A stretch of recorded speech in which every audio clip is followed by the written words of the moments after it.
Medina shall form with the Muslims one composite nation. They shall practice their religion as freely as the Muslims. The allies of the Jews shall enjoy the same security and freedom.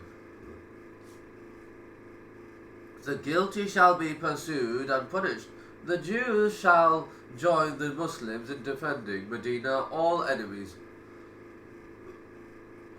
The interior of Medina shall be a sacred place for all who accept this charter. All true Muslims shall hold in abhorrence every man guilty of crime, injustice, or disorder. No one shall uphold the culpable, though he be his nearest kin.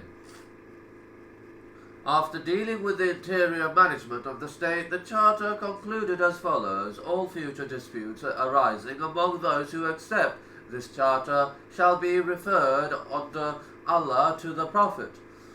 Thus, this Charter put an end to the state of anarchy that prevailed among the Arabs. It constituted the Prophet Muhammad as chief magistrate of the nation. Charter faces mutiny inside enemies, the hypocrites and unsatisfied Jews. The party of the Ansars, or helpers, included some lukewarm converts who retained an ill-concealed predilection for idolatry.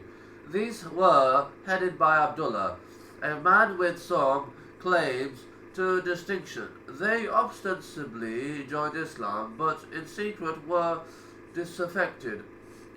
They often were a source of considerable danger to the newborn Commonwealth and required unceasing watchfulness on the part of the Prophet. Towards them he always showed the greatest patience and forbearance, hoping in the end to win them over to the faith, which expectations were fully justified by the result. While the death of Abdullah ibn Ubay, his party, which were known as the party of the Munafiqeen, the hypocrites, disappeared. The Jews, who constituted the third party of the Medinites, were, however, the most serious element of danger. No kindness or generous treatment on the part of the Prophet would seem to satisfy them. They soon broke off and ranged themselves with the enemies of the new faith. They did not hesitate to declare openly that they preferred idolatry with its attendant evils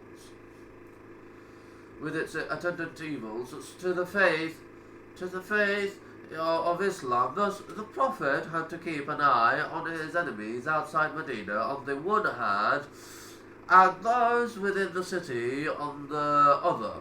The Meccans who had sworn Muhammad's death were well acquainted, thanks to the party of the hypocrites and of the Jews at Medina, with the real forces of the Muslims.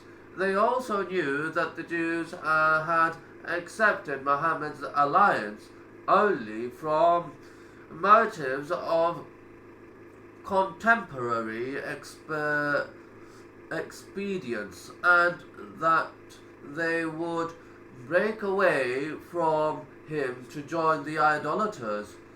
As soon as the latter showed themselves in the vicinity of Medina, the safety of the state required the proscription of the traitors who were secretly giving information to the common enemy. About 6 men were executed for high treason of this nature. Medina under sabotage style attacks on food cattle. Towards the second year of the Hijrah, the idolaters of Mecca began a series of hostile acts against the Muslims of Medina.